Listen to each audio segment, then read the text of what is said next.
देखो बच्चों, आज का जो हमारा टॉपिक है वो सीपी और सीवी में संबंध है। ये एक महत्वपूर्ण संबंध है जो बीएससी पार्ट सेकंड की फिजिकल केमिस्ट्री में यूनिट नंबर 5 से पूछा जाता है। CP minus CV equal to R होता है और आज हम सिद्ध करेंगे कि सीपी माइनस सीवी आर कैसे स्थापित किया जा सकता है। ठीक है, तो इससे पहले हम सीपी और सीवी को समझेंगे, इसकी परिभाषा को समझेंगे।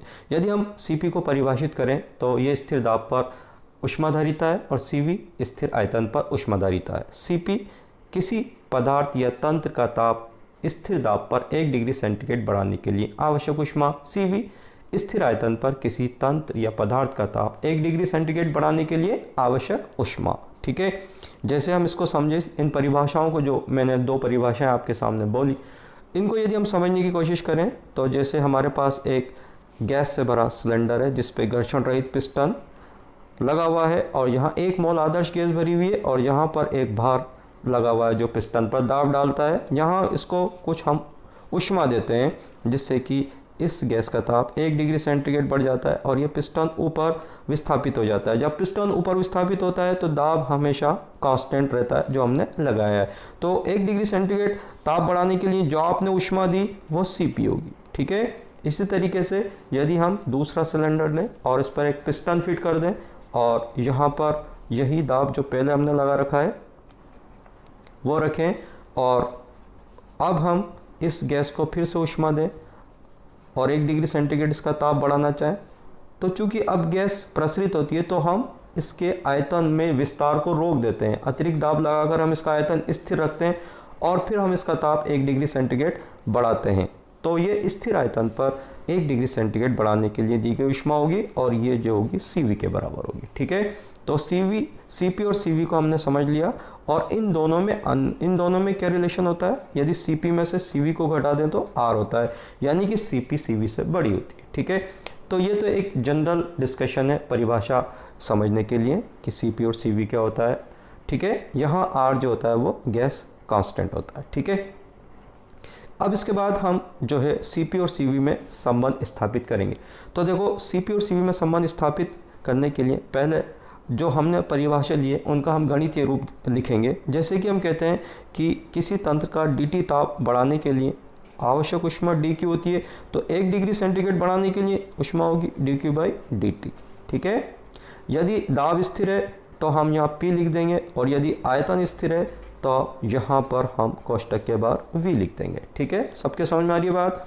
अब जब हम किसी एक राशि को स्थिर मानते हैं तो हम आंशिक अवकलन के रूप में लिखते हैं। तो हम लिखते हैं del Q/del T at constant P, तो ये CP हो गया और इसी को लिखेंगे हम del Q/del T at constant V, ये हो गया आपके CV।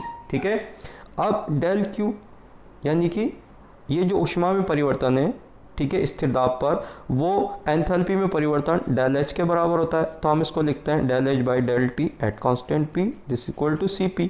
ठीक है, इसी तरीके से स्थिर आयतन पर जो ऊष्मा में परिवर्तन होता है वो आंतरिक ऊर्जा में परिवर्तन del E के बराबर होता है। तो हम इसको लिखते हैं del E/del T at constant V, ये CV के बराबर हो गया।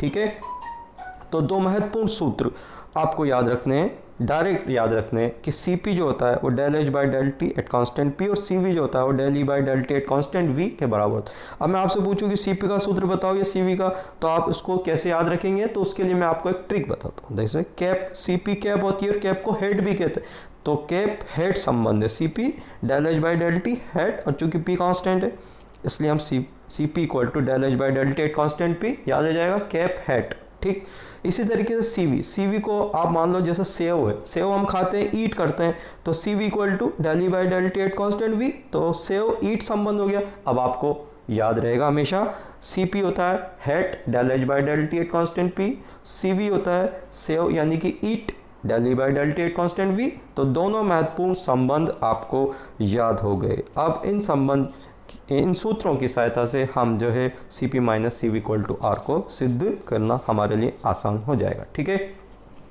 चलिए अब हम लिखते हैं कि CP minus CV is equal to R होता है। ठीक है, तो अब CP बराबर क्या होता है, del H/del T वही हेड at constant P minus CV सेव यानी कि ईट del E/del T at constant V is equal to R। ठीक है, सपोज करो हमने समीकरण 1 मान लिया, ठीक। अब हम ये जो समीकरण 1 है इसका हम LHS, ठीक है, LHS हम इसका लेंगे और हल करके हम इसको R के बराबर सिद्ध कर देंगे, ठीक है।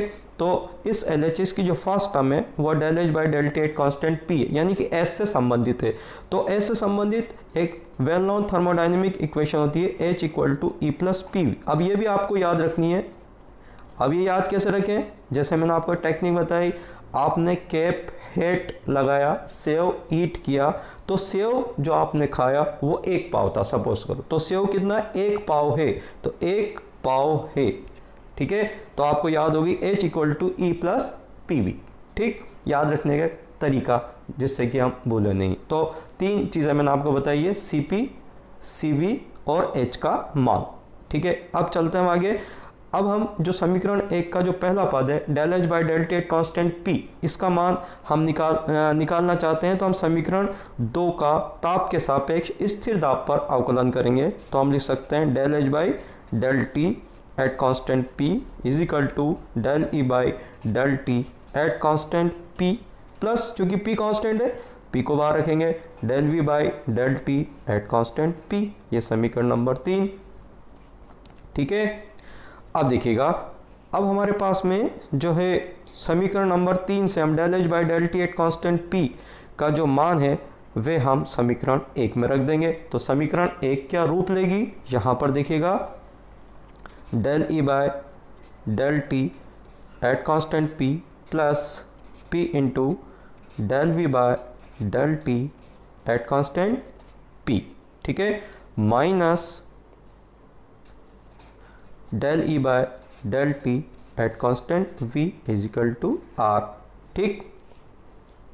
अब ये देखिएगा कि यहाँ पर del E by del T at constant P जो पहला पद है, ठीक है ना, इस पहले पद का मान भी हम अभी निकालेंगे एक समीकरण के द्वारा और यहाँ पुट करेंगे, और पुट करके फिर हम इसको सॉल्व करके हम इसका जो LHS है इसको हम R के बराबर सिद्ध कर देंगे, ठीक है। तो यहाँ पर del E by del T का मान हम निकालना चाहेंगे। तो इसके लिए हम एक संबंध याद रखेंगे, E is a function of TV। क्या होता है कि स्थिर दाब पर जो आंतरिक ऊर्जा होती है वो ताप और आयतन का फलन होती है। तो हम इसको ऐसे याद रखें ETV, हम देखते हैं ना ETV, तो E is a function of TV, याद हो जाएगा संबंध। तो इस संबंध से हम E की यथातथ अवकलज समीकरण लिखते हैं, यानी कि हम इसका DE निकालते हैं। तो जब हम D निकालेंगे, चूंकि यहाँ 2 चर है, तो हम एक को स्थिर मानकर दूसरे के सापेक्ष हम अवकलन करेंगे। यहाँ पर E का T के सापेक्ष और फिर हमने V को कांस्टेंट माना DT, ठीक है, प्लस फिर हमने E का V के सापेक्ष, फिर हमने यहाँ पर T को कांस्टेंट माना और यहाँ DV, ठीक है। अब यहाँ पर जो DA है D ही है, इससे हम del E by del T at constant P का मान हम निकालेंगे, ठीक है ना। तो हम क्या करेंगे, इस समीकरण जो D है इसका इस समीकरण में हम दोनों ओर किससे भाग दे देंगे, DT से भाग दे देंगे, और जो है P को स्थिर रखेंगे। तो हम इसको कुछ इस तरह लिख सकते हैं, del E by del T DT से भाग दे दिया कांस्टेंट P। अब यहाँ D से डेल ई क्यों करा, क्योंकि कांस्टेंट P है इसलिए हम आंशिक अवकलन करते हैं। Del E by del T at constant V, DT से DT कट गया, ठीक है, DT का भाग दे रहे हैं, तो del E by del V at constant T और del V by del T at constant P, ठीक है। तो ये जो हमारी समीकरण है इसमें हमने del E by del T at constant P का मान निकाल दिया, ठीक है। तो देखिएगा अब हम यहाँ पर वैल्यू पुट करते हैं। देखिएगा ये हमारी समीकरण नंबर 3 थी, इसको हम समीकरण 4 मान लेते हैं, ठीक है। ये हमारी जो समीकरण है इसको हम 5 मान लेते हैं, ठीक है। अब हमारा जो आगे का काम है वो ये है कि del E by del T at constant P का मान हम समीकरण 5 से समीकरण 4 में रखेंगे, ठीक है। तो देखें किस तरीके से अब हम इसको रखेंगे। देखिएगा यहाँ पर दिख रहा है, यहाँ पर हमारे पास समीकरण जो 4 है इसमें 5 से मान रखेंगे। तो मान रखने पर क्या लिख सकते हैं हम, del E by del T at constant V plus del E by del V at constant T into del V by del T at constant P. ठीक है, ये हमने किसका मान रख दिया, समीकरण 4 में ये मान यहाँ रखा। कहाँ से रखा, ये मान यहाँ से रखा। ठीक है, और अब इसके दूसरे मान कौन से हुए, ये वाले जो मान, इसको एज इट इज लिख दो आप। तो ये हमने लिखा p plus P into del V by del T at constant p minus del E by del T at constant v। यानी कि समीकरण जो 4 है उसके LHS में हमने वैल्यू रख दी है। ठीक है, और इस LHS को हम हल करके हम r के बराबर सिद्ध कर देंगे। ठीक है, अच्छा चलिए आगे। अब हमारे काम हो गया, हमने वैल्यू पुट कर दी, इसको हम हटा देते हैं। ठीक है, देखिएगा अब यहाँ पर ये और ये कैंसिल आउट हो जाते हैं। ठीक है ना, ये क्या है, LHS है समीकरण नंबर 4 का। ठीक है, इसको हम सॉल्व करना चाह रहे हैं। आप देखिएगा, आप यहाँ इन दोनों में जो है ये कॉमन आ गया, del V by del T at constant P, इसमें भी तो हमने कॉमन ले लिया। Del V by del T at constant P common ले लिया, तो अंदर क्या बचा, देखिएगा आप, अंदर यहाँ बचा del E by del V at constant T plus P.